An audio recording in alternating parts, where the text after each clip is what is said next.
Estás escuchando My Type of Radio.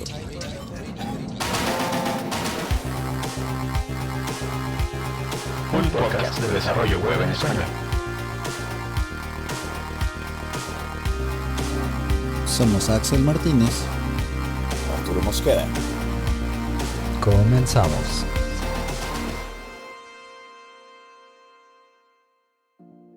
Buenos días, buenas tardes, buenas noches. Bienvenido a esta nueva instancia de My Type of Radio. Esta instancia va a ser un tipo anécdota, contarte algo que me pasó.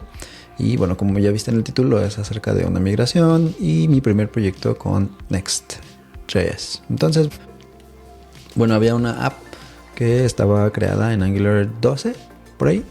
Ya existe la app y la están usando y todo. Y al mismo tiempo la empresa en donde estoy está comenzando a crear un design system. A lo mejor podemos usar una instancia más específica acerca de los design systems. Sería buenísimo. Ok. Te voy dando un poquito más de contexto acerca del proyecto. Yo llegué como una especie de apoyo para este desarrollo. Y cuando llegué pues ya había algunas cosas en marcha.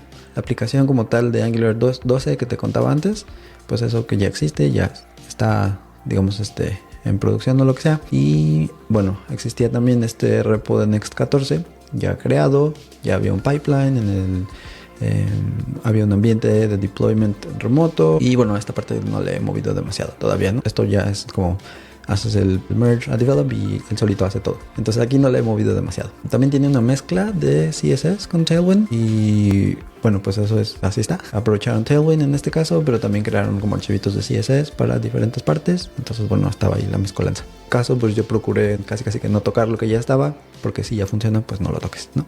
Pero me llamó la atención que está como mezclado. No sé si es algo común.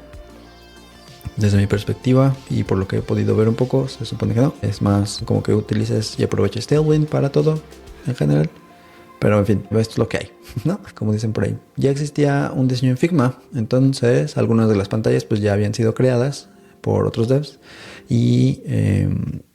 Pero en este caso pues eran más como crear el componente, el layout de cómo se vería, que si traía unos cards y no sé qué, que si la tabla va aquí, pero en realidad pues no estaba conectado a nada, o sea, no había datos reales ni nada por el estilo. Entonces bueno, digamos que los datos para poder mostrar el componente pues estaban como le decimos hard codeados, o sea, el dato en duro ahí en el mismo archivo y no se lo estaba trayendo de ninguna otra parte.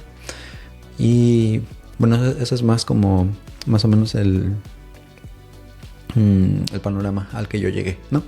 Platicarte un poquito acerca de esto de las versiones, porque bueno, Next al momento en que estamos grabando este episodio pues ya tiene la versión 15 si no me equivoco, y este proyecto pues estaba en la 14 todavía.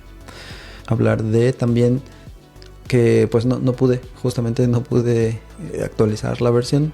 Yo dije bueno, pues ya aprovechando que ya estamos, a lo mejor puedo crear un merge request para actualizar de Next 14 a 15 y etcétera, pero no pude, no me fue sencillo. Ni siquiera pude actualizar el minor, o sea, de la 14, 20 y no sé qué a la que seguía. No pude hacer eso. La verdad es que no le intenté demasiado tampoco, pero como no fue así tan directo, dije pues mejor no le movemos. Una parte de la toma de decisiones aquí pues tenía que ver con el tiempo disponible y la urgencia que había para entregar. Entonces, bueno, a lo mejor es una historia que ya conoces si estás en el área y pues eso es lo que llega a suceder, ¿no? Entonces, bueno, no se podía cambiar a Next 15. Aquí también mencionar que había algunas diferentes librerías, ¿no? Por ejemplo, la de autenticación. Aquí tuve que buscar una combinación adecuada, digamos, para hacer que pues funcionara la migración.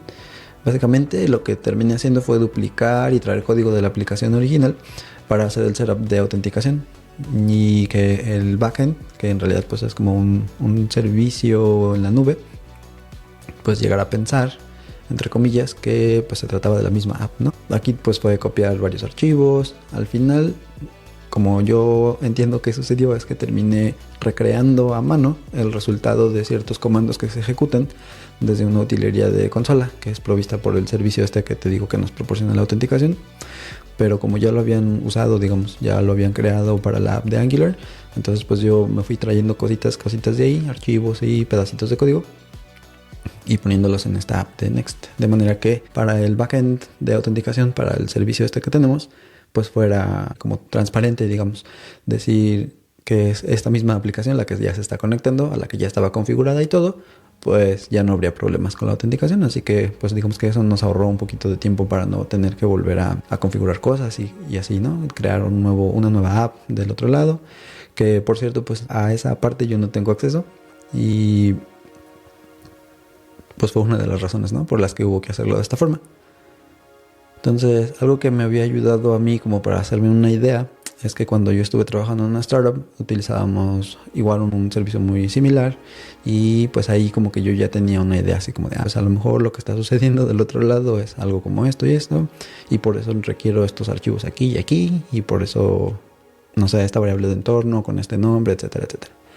Entonces, bueno, por lo menos para este ambiente de dev, ya veremos después cómo es lo de llevar la producción, pero por lo menos para hacer esta parte como del desarrollo y podernos seguir moviendo hacia adelante, pues ya había quedado cubierto eso, ¿no? Entonces, sí, de la autenticación, pues eso fue de lo primerito que me empecé a meter. Esta app tiene otra parte donde también se inicia sesión y se crean, o sea, se obtienen datos del user de un software que se llama Tableau. Entonces, bueno, ya había medio escuchado un poquito, pero nunca había realmente como hecho nada con Tableau o interactuado de alguna forma. Entonces, bueno, te voy a contar un poquito más acerca de eso en un ratito, ¿va? Bueno, platicarte más o menos la cronología de cómo sucedió y algunos detalles técnicos. Así que, bueno, si no eres una persona demasiado técnica, a lo mejor te aburre un poco. y sí, a lo mejor algo de aquí pues te sirve, te ayuda para darte alguna idea. Y también, ¿por qué no?, decirme en qué me equivoqué yo, en qué podría mejorar o qué cosas podrían haber sido diferentes de las decisiones que tomé. Y si tienes por ahí algún consejo para mí, bienvenido, porque, bueno, como ya dije, no conozco demasiado de Next todavía, ¿no? En fin, déjame seguirte contando. Entonces, la pantalla del login, como te digo, ya existía, digamos, la implementación del CSS y que si es responsive y que si los dos paneles y no sé qué. Bueno, pero pues todavía había que conectarle a este servicio que te digo para la autenticación. Entonces hay una librería que es provista por este servicio que te proporciona toda la UI, ¿no? Te da el formulario con su cajita para el username, para el password, un link por si se te olvidó el password como usuario y cosas del estilo, ¿no? Las notificaciones o los mensajitos de error cuando hay un problema en la autenticación, todo eso ya viene por esta librería que ya está integrada dentro de este servicio de autenticación. Entonces pues había que, lo mismo, traerla e implementarla. Y bueno, ahí empezamos. Además de lo que te contaba de este login con este third party, también teníamos que implementar la parte de, bueno, ahora ve y busca los datos de Tableau que son relacionados con este user que es del servicio de autenticación, ¿no?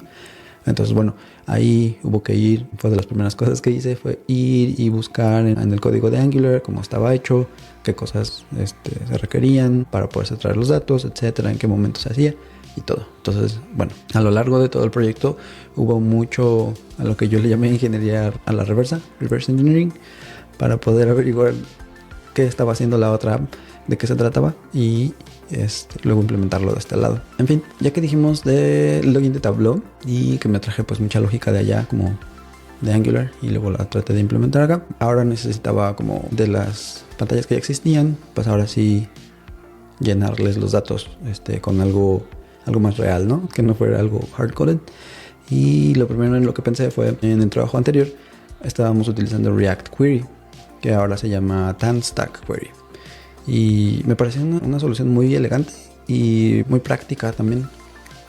Me pareció que tenía todo el sentido del mundo la manera en la que se utiliza. Entonces dije, bueno, pues vamos a ponerla acá también. Entonces en Angular tienen pues los servicios y de ahí pues van sacando todos los endpoints y no sé qué, ¿no? En React Query lo que tienes pues son queries que vas alimentando con la respuesta que obtienes del endpoint. Y entonces React Query o TanStack Query se encarga pues de darte, digamos, de la caja. Te da caching y un montón de otras cosas interesantes que luego si quieren podemos platicar más de eso en otra instancia dedicada. El punto es que, bueno, con esto lo que hacíamos era, o lo que hicimos fue crear como esta capa de datos para poder estar interactuando con la API, que es una RESTful API. Entonces, bueno, lo que hice fue crear algunos hooks para envolver estas queries Y entonces lo que estamos utilizando en el lado, digamos, de la UI es todo lo que me devuelve el hook en vez de poner la query directamente ahí. Un poco técnico como dije, pero más o menos espero darte la idea de cómo está. Entonces una query envuelta en un hook y este hook pues es el que se utiliza en la UI. Luego, como TanStack Query te permite hacer uso de cualquier solución que tú prefieras para hacer las llamadas, o sea, puedes usar Fetch o puedes usar librerías específicas. Yo me traje Axios. Axios es una librería que ya había usado antes y no sé si sigue siendo como muy común utilizarla, pero a mí me parecía como pues poderosa lo suficiente y también útil, ¿no? Para lo que yo quería. El punto que quería yo tomar de Axios era poder crear un interceptor para meterle unos valores en los headers, que son los que pedía la RESTful API, que siempre tuviera este campo y este campo, ¿no? Entonces, bueno, eso tenía más sentido para mí si lo creaba una instancia de Axios y luego la compartía en mis diferentes queries, las que fuera necesitando, o sea, en mis diferentes hooks. Entonces así fue, lo hicimos de esa forma y bueno, ahora ya tenemos los headers siempre y tenemos las llamadas a la API básicamente iguales todas, ¿no? Dependiendo de cada endpoint distinto, los puts, los gets, los posts, etcétera, pues ya van dependiendo de cada hook. Entonces ya estaban las peticiones, estaban devolviendo los datos correctos, podía mostrarlos en la pantalla. Entonces mi primer enfoque fue pues conectar ahora sí estos datos con la pantalla que te digo que ya existía, ¿no? Que ya habían creado con los datos hardcodeados. A veces pecamos un poco de pensar que si no está hecho como yo lo haría, hay que reescribirlo todo. O sea, esto se va. Y lo hacemos así de esta otra forma. Y a veces a lo mejor tenemos razón. El código que está ahí no está bien. Pero cuando estamos cortos de tiempo, a lo mejor el approach de no tocar lo que ya funciona, aunque esté algo así como que con pincitas, y no tocarlo y seguir moviéndonos hacia adelante, ¿no? Como dije antes, este fue mi razonamiento en cierta medida dentro del código. Y pues lo mejor que se me ocurrió fue agregar to-dos, ir agregando to-dos por toda la aplicación que ya existía y decir, ok, aquí tal vez necesitamos, no sé, abstraer en otro componente. Aquí tal vez necesitamos separarlo y hacer esta lógica aquí y esta otra lógica allá. O to-do, investigar si esta forma es la mejor o así, ¿no? Entonces varios to-dos. Tengo ya, creo que llegué a los cientos de to-dos por ahí. No sé, tal vez es demasiado, pero sí, agregar unos to-dos para no perderme, para dejar una especie como de historia de donde me fui moviendo. Y bueno, para el futuro, ¿no? Ya sea el futuro yo o algún otro dev que llegue al proyecto y que encuentre todas estas pistas, ¿no? Como a lo mejor en qué podría trabajar o qué podría mejorar. Entonces, ya que conecté todos estos datos, la pantalla ya estaba, entre comillas, viva. Pues bueno, ya entregué la primera pantalla, ¿no? Hay que seguirse moviendo. Y la que siguió, pues tenía algo que ver con Tableau. Y Tableau básicamente es software que te permite crear visualizaciones a partir de ciertos datos de entrada. Y ya que tienes tus visualizaciones, ya las puedes compartir.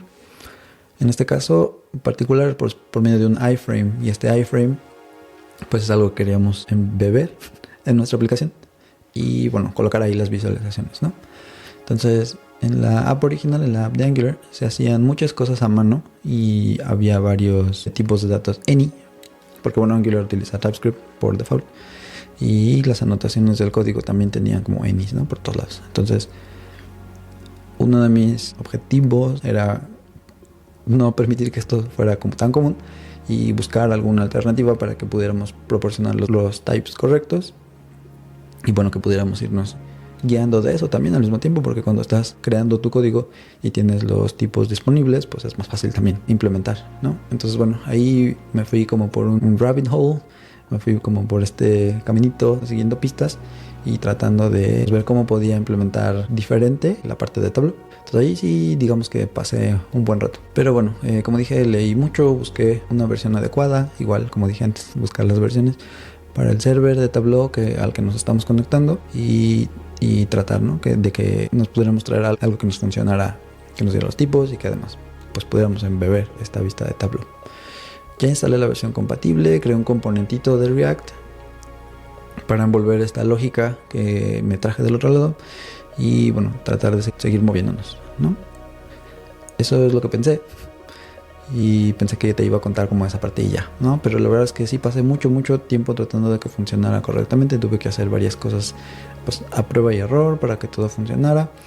Traté de que fuera responsivo, también de que el iframe no se intentara cargar más de una vez, porque eso me pasó en diferentes ocasiones. El código de este componente se iba haciendo como más complejo y más feo, digamos. Y bueno, en algún punto también traté de agregar como mensajitos, ¿no? Notificaciones pequeñas de decir, estoy conectándome a Tableau, estoy cargando el iframe, estoy listo, algo salió mal con el iframe, y etcétera. Este tipo de mensajitos. Pero no me salió. Tuve pues varios inconvenientes con esta parte. Y al final algo que ya terminó de quitarme las ganas de seguir fue que no puedes hacer como un try catch de cuando estás trayéndote el iframe y luego que él mismo te diga, o la librería esta te diga, algo salió mal con el iframe, no lo pude traer, no lo pude instanciar o lo que sea, no pude traer los datos y pues ya, ¿no? O sea, ten el error, no hay manera de hacer eso, no sé por qué. Tableau no expone estos errores y entonces pues no puedes hacer que te digo try catch del error o hacer básicamente nada, ¿no? Simplemente no vas a tener iframe y pues ni modo, esa va a ser la experiencia de tu usuario. Entonces bueno, a lo mejor aquí hay otra cosa que se puede hacer, pero de momento pues no he encontrado todavía, ¿no? Al final el componente sí se quedó con un código pues muy fácil de leer. En realidad se quedó con un componente súper ligero, muy sencillito, pero pues con un par de to-dos, ¿no? Acerca de esta parte del responsive, acerca de la experiencia que yo hubiera preferido darle al usuario, de poder saber lo que estaba pasando antes de que cargara su iframe o por qué no había cargado. Y bueno, pues así se quedó, ¿no? Y es otra de las decisiones de, bueno, hay que seguir. Entonces, bueno, algo un poco más ya acerca de Next. Empezar porque yo nunca lo había usado realmente. Había, pues siempre, ¿no? He escuchado algo, visto algún video por aquí y por allá. Tenía alguna idea de su funcionamiento, pero pues nunca construí algo con él hasta esta vez.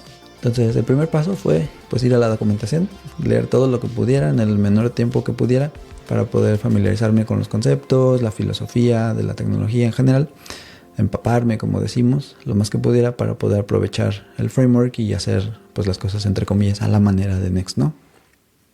No tratar de meter mis propias ideas y obligar al framework a hacer cosas pues para lo que no está hecho. Esa era como mi preocupación en el momento. Entonces esto incluyó ver alguno que otro video de YouTube, particularmente por ejemplo de las rutas paralelas y cosas así. Te cuento un poquito más de eso en un momento. Sí, al respecto de algún concepto interesante que me pareció pues bien ver algún video o leer un poco más, un blog post así. Y bueno, como un dato curioso, una notita que dejé por aquí, es que aún hoy sigo buscando cómo hacer cosas en Noxt 14 en vez de Next, o sea, con U en vez de con E, porque pues no sé, la costumbre, no porque tenga miles de proyectos en Noxt, pero pues es un poco, no sé, la memoria muscular o algo, que siempre escribo Noxt en vez de Next, lo cual pues solo me pareció interesante por cuando menos contarte. Y bueno, ya medio entendiendo cómo funciona, por ejemplo, el routing, y basado en el diseño que tenía de Figma, pues decidí que quería agregar, en este caso, Deep Linking en la aplicación. Te cuento rapidísimo, los Deep Links son enlaces que dirigen a los usuarios a una página específica de una aplicación desde cualquier lugar. Básicamente eso, si en una de las pantallas, por ejemplo, que teníamos 3 tabs y además una de las pantallas con tabs tenía breadcrumbs. Así que mi idea pues era agregar soporte para que al cambiar de tab la URL del navegador reflejara este estado nuevo y además como te sigues adentrando en el contenido de la tab que tiene breadcrumbs, pues también tu URL te vaya diciendo, ¿no? En el navegador, bueno, estás en esta pantalla, estás en esa pantalla, en la segunda tab, por ejemplo, y de la segunda tab te metiste, no sé, 3 niveles en los breadcrumbs.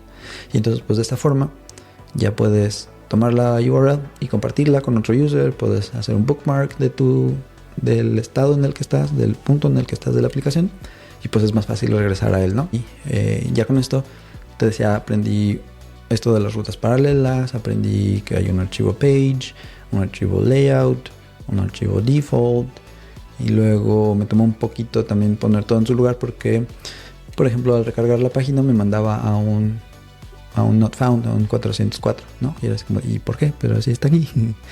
Y ya, estas cosas, ¿no? crear las redirecciones para que siempre escogiera alguna de las tabs y todas estas cosas, pues las fui viendo así como casi que sobre la marcha. Eso estuvo padre porque después pues teníamos otro par de pantallas en las que teníamos también navegación con tabs y era un poco más fácil implementarlo porque ya teníamos como la referencia de cómo hacerlo en la pantalla anterior, ¿no? Y luego tenemos las notificaciones. Para los famosos toast messages, las cajitas que aparecen, no sé, en una esquinita, después de que algo sucede, confirmar al usuario que algo fue exitoso o que hubo un error, etcétera. Aquí rápidamente te cuento, creé un hook que expusiera diferentes tipos de notificaciones. Entonces puedes tener la de success, la de error, warning, info, como te decía, y lanzarlas a partir de este hook. Entonces dentro del layout ponemos un arreglo y estamos haciendo un map de ese arreglo y es el que vamos modificando con este hook y le vamos diciendo ahora entró una notificación de error, ahora entró una notificación de éxito, success, y entonces pues este arreglo solito va mostrando los diferentes toast messages, ¿no? En la pantalla. Entonces, bueno, aquí aprendí un poquito más acerca del context provider y cómo se implementa aquí en Next, que creo que no es muy diferente de cómo se usa en una aplicación de React normal. Entonces, bueno, esa parte también quedó ya implementada, ¿no? Algo similar sucedió con los diálogos. El componente en sí, pues viene de la librería, pero no hay nada de lógica para lanzarlo como tal. Solo es como, pues ahí está, y tienes variables para controlar si se ve o si no se ve. Pero era todo. Entonces, bueno, también aquí creamos un context provider con un respectivo hook para diferentes diálogos y ya. Luego fuimos como refactorizando para poder reutilizar también los diálogos y creamos, no sé, uno de confirmación, etcétera, para que se pudiera, pues en primera ver todo igual y ahí en segunda que fuera más fácil implementarlo, ¿no? Y fuera más mantenible. En ese punto ya tenía ayuda de otros compañeros que llegaron también al proyecto, entonces bueno, ya fue un esfuerzo conjunto, ¿no? No fue una persona nada más. Platicarte rápido de los forms, también los formularios, que bueno, en casi cualquier aplicación que hagas vas a encontrarlos. Y al principio fueron formularios hechos a mano, o sea, era pues controlar el estado de forma manual con diferentes variables, el use state, etcétera. Todo eso como que conectarlo con los elementos de HTML, pero con el tiempo a mí me quedó esta espina de probar una librería específica, ¿no? Encontré React Form Hook y bueno, que simplifica la implementación de manera considerable en mi opinión y también hizo que el código pues fuera más fácil de mantener, incluso en formularios que realmente no son tan complejos porque la aplicación tampoco era como grandísima. En nuestro caso hubo que convertir algunas fechas, por ejemplo, en timestamps, mostrar condicionalmente partes del form y validar cosas como muy simples, podrás decir, pero pues al final era validar. Entonces, para mí esto ameritó el uso de la librería y lo que yo creo que fue una buena decisión traerla porque, bueno, como dije, es un poco más fácil de leer al tratar de hacer el mantenimiento de la app y, bueno, también sí simplificó esta parte que te decía, ¿no? De si mostrar o no pedacitos del formulario. Vamos a ver si es verdad que realmente fue una buena decisión y, como te dije, pues no eran formularios tan complejos, pero yo creo que sí lo valían. Entonces, luego tenemos algo a lo que le puse aquí multi-data, como a ver si lo puedo explicar bien. Es un poquito complicado de transmitir tal vez, pero voy a intentarlo. Dependiendo del tipo de user, puedas tener acceso a los datos de más de una entidad. Entonces, si tenemos un drop-down, imagínatelo como arriba, a la derecha, no sé, en la parte de una especie de toolbar. Si cambias de selección ahí en un drop-down, los datos que ves en la pantalla en ese momento tendrían que cambiar y ser actualizados para la nueva entidad que seleccionaste en el dropdown. Ojalá que me haya explicado. La app original simplemente recargaba toda la página y se le olvidaba todo, ¿no? O sea, si estabas en la cuarta entrada del menú, en el segundo tab de ahí, dentro del tercer nivel del breadcrumb, pues ni modo, tenías que regresar como a mano, ¿no? Y hacer los clics necesarios para volver a estar ahí para tu nueva entidad. Entonces, bueno, eso no me encantaba. Y lo que buscábamos pues era mejorar la experiencia del usuario, ¿no? No solamente como que se viera nueva la app y que se viera bonita, sino que además pues realmente reflejara una mejora en la experiencia del user. Pero bueno, entonces para poder hacer eso, en realidad fue algo muy sencillo. Como ya estábamos usando TanStack y como ya te había contado que la envolvimos en hooks, cada query, todos dependen de un key y con esto determinan y deciden, cuando encuentran la parte en la que estás pidiendo datos, Stack Query dice, ok, está aquí que me pasaste, ya tiene datos, ya los había ido a buscar, entonces te lo voy a pasar del cache. Y en nuestro caso, pues lo que nos servía era ir cambiando este ID de la query y decirle, ok, ahora vas a buscar datos para esta nueva entidad. Entonces fue realmente como muy, muy rápido para nosotros, solamente ir agregando el ID en donde no hubiera, para decirle, bueno, estos datos son de esta entidad en particular. Entonces cada vez que el usuario iba a la parte de arriba y seleccionaba una entidad nueva en el dropdown, pues ahora sí ya podía ver los datos nuevos. Y entonces fue realmente muy sencilla esa parte. Ojalá que me haya explicado, porque esa parte a lo mejor de solamente escucharla no debe ser muy, muy sencillo. Pero bueno, luego vino la parte de los guards, ¿no? Para el routing. O sea, si el user tiene un cierto rol, entonces puede entrar a esta pantalla. Y si no, pues no. Puede ver solamente ciertas, no sé, la segunda tab de esta pantalla, como había dicho antes, ¿no? Entonces, para poder hacer eso, tuvimos que implementar estos guards. Y al principio lo hicimos del lado del cliente. Lo hice de manera que con puros redirects y leyendo un archivito que otro compañero había creado, que es el routes.ts, donde pasa ya un arreglito con todas las diferentes paths y las rutas y no sé qué. Pues ahí buscar, ¿no? Si este rol en específico estaba autorizado para ver la página.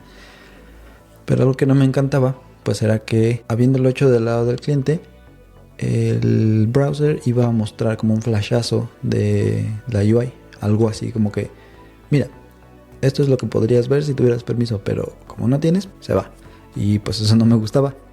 Entonces, pues seguí investigando un poco y encontré que existe algo llamado middleware en Next.js. Entonces lo que hace el middleware, hasta donde yo entiendo y como yo lo entendí, es que ejecuta código del lado del server antes de terminar de hacer el render de tu página, de tu componente que está a punto de ser mostrado en el browser. Y puedes, como middleware, puedes poner cosas ahí en medio para antes de que eso suceda, ¿no? Entonces en este caso, pues es el momento justo en donde se puede implementar la parte de los guards para decirle, ok, si es este usuario, o más bien si tiene este rol, estás en una de estas rutas en las que sí tiene acceso, pues déjalo pasar. Y si no, regrésalo a cierto lugar. Entonces, bueno, ahí podrías implementar cualquier otro tipo de cosa, algún mensaje, no sé. De esta forma, pues ya evitamos la parte del flashazo de decir, mira, aquí está la UI, pero no la puedes ver. Así que me voy a la otra ruta. Bueno, y otra cosa importante también era tener una sola fuente de verdad, source of truth, que te decía, pues hay un archivo routes y entonces ahí vamos a buscar cuáles de las rutas en particular tienen acceso para este rol, y si sí, pues te mando, si no, no. Otra forma de hacerlo pues era que fue como lo hice al principio, en cada página que quisieras proteger, agregabas una especie de guard que dijera, ok, voy a hacer el render si el user tiene el rol, y si no, regreso un null o hago un redirect o lo que sea. Pero entonces al agregar, además de lo que conté antes, al agregar para cada ruta este guard, tenías que hacerlo en la ruta específica donde querías guardarlo. Eso implicaba que tenías que ir al archivo correcto dentro de la estructura de archivos. Y bueno, esto para mí no era como óptimo, ¿no?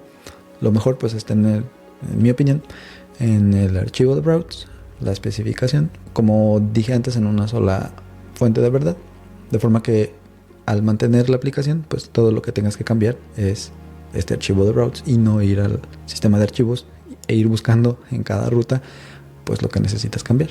En fin, eso fue como bien rápido acerca de las rutas y los guards para el acceso por roles. Y finalmente, digamos, en este muy muy técnico resumen de lo que está sucediendo con esta app, es el testing. Obviamente, como todo urgía para ayer, no hicimos testing mientras íbamos creando la aplicación, que bueno, para mí pues sí era importante al menos dejar algún indicio de que lo intentamos hacer. Fue así.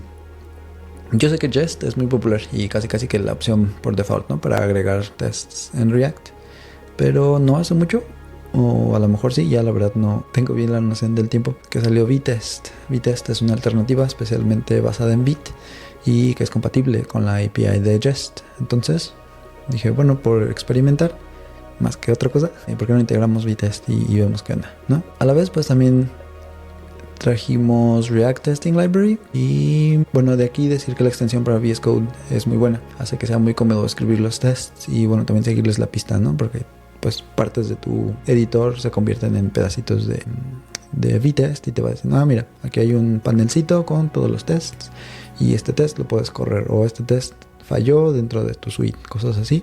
Están ahí unos iconitos marcados. Creo que lo mismo existe para Jest. Y bueno, hablando de eso también hay que decir que la API de los tests que puedes escribir con VTest es compatible con Jest. Entonces prácticamente estás escribiendo lo mismo. Solamente yo quería ver pues cómo era, ¿no? Esta parte de configurarlo y en especial ver si en Next se podía traer VTest porque bueno, VTest, como ya dije que está basado en Vite no es lo que se utiliza en Next. Ellos utilizan como otra infraestructura para poder levantar tu proyecto y etcétera. Ahorita platico de eso un poco. Lo único que no me termina de convencer es que los tests que estoy corriendo se están tardando pues más o menos un tiempo en ejecutar. Más bien como en levantar el entorno de test y luego ya cuando ejecuta cada uno pues sí es rápido, pero no sé si es algo que tengo que configurar, es algo normal o así es siempre. Pero bueno, ahí está. También contarte que por ahora estoy en los primeros pasos de la implementación de MSW, Mock Service Worker, si no me equivoco. Y bueno, este sirve para interceptar las llamadas a los endpoints, en nuestro caso, de la RESTful API. Pero bueno, en general también puede atrapar llamadas a GraphQL y cosas así, ¿no? Como dije, estoy empezando, aunque por un momento parecía como que no se iba a poder, que no había como compatibilidad con Next. Logré hacer que sí funcionara con VTest en Next. Y bueno, pues ahora estoy en eso, ¿no? Tratando de hacer que las llamadas que llegan se contesten de cierta forma para que, bueno, puedas tener tus tests confiables, ¿no? Que siempre sea la misma respuesta. Si llegáramos a tener la oportunidad todavía de agregar algo como Playwright, sería buenísimo. Es algo que me interesa aprender también y, bueno, que no he utilizado antes. Así que meterlo por ahí en la parte del testing sería interesante y sería padre para mí. Te voy a contar algunas cuantas cositas acerca de la experiencia en general y, bueno, podemos ir terminando. Entonces, específicamente con Next, si te digo la verdad, no me encantó la parte de tener que esperar a que se compilara la ruta sobre la que estás trabajando en modo dev, obviamente, cuando menos incómodo y además puede pasar algo frustrante.